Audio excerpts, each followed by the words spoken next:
The underwater world of RELL Seas is said to be incredible. But is that actually true? In the next 5 minutes, I will show you sneak peeks of large sea beasts, landscapes of the depths, methods of exploration, and some intriguing theories. We already know there will be 7 depths of the sea in the game. It's also confirmed that the deeper you go, the bigger and more dangerous the monsters get. For now, we've seen most, if not all, the sea beasts, kings, and leviathans in RELL Seas. So we're going to go over every single one and think about where in the depth system it might be. I don't think every sea monster always stays in its depth.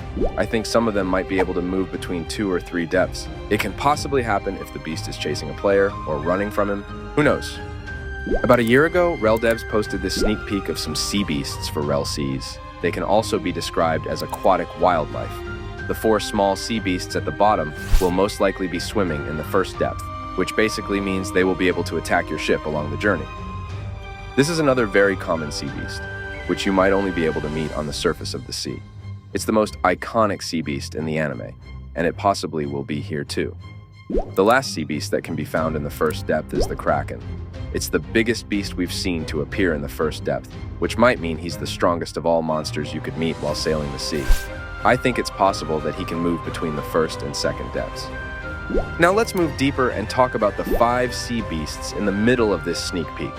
Most likely they can be found in the second and third depths. The reason I think so is that they're twice as big as the previous 4, but they're also almost 2 times smaller than this Sea King, which, according to official information, can be found in the third depth. To help you understand the size of all these creatures, here's the official size comparison. This little dot right here is a player. This is the biggest ship in the game, and that's the Sea King. Here's the Sea Beast, which we suppose is placed somewhere around the second depth. Devs have also shown us this Sea King Leviathan, which will officially be placed in the second depth. Its size has not been confirmed yet, but I think it might be a bit smaller than the Sea King from the third depth. It may possibly be able to move between the second and third depths. I think the Sea King will be able to move between the third and the fourth depths. Sadly, we don't really know anything else about the other 5 Sea Kings, but judging by their look and the way they're placed on these sneaks, I would estimate that the brown Sea King is placed in the 4th and 5th depths, the white in the 5th and 6th, the light green one in the 6th and 7th, the red one in the 7th only, and the dark blue one with a lamp on his head also in the 7th only.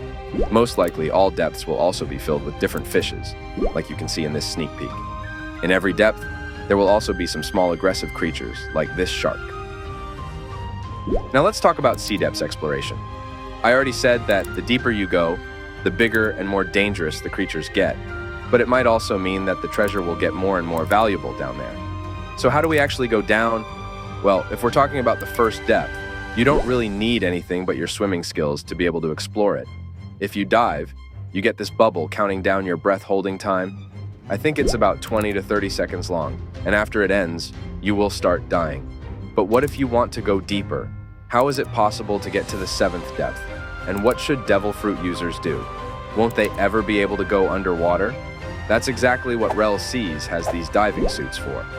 You can see some kinds of containers for air on the back, and for now, we've seen only 2 versions of these suits. The wooden one looks like a cheap handmade version, and the green one is like an upgraded variant.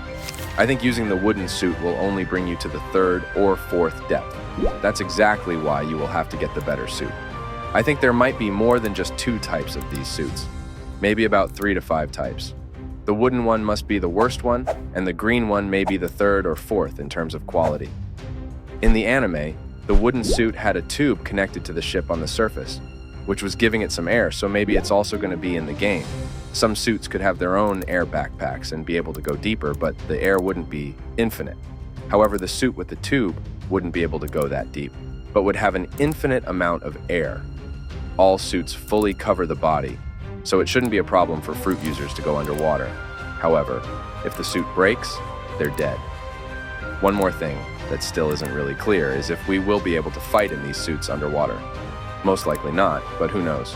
Some Logia or Paramecia fruit users would probably be able to use some of their moves there.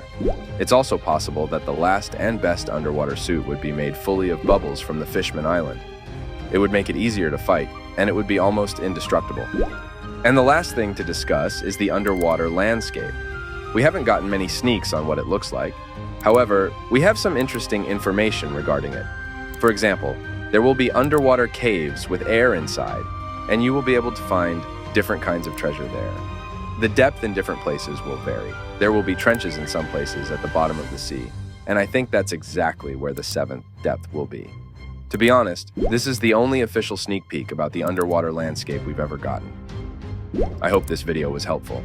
If it was, don't forget to leave a like and subscribe to my channel. See ya!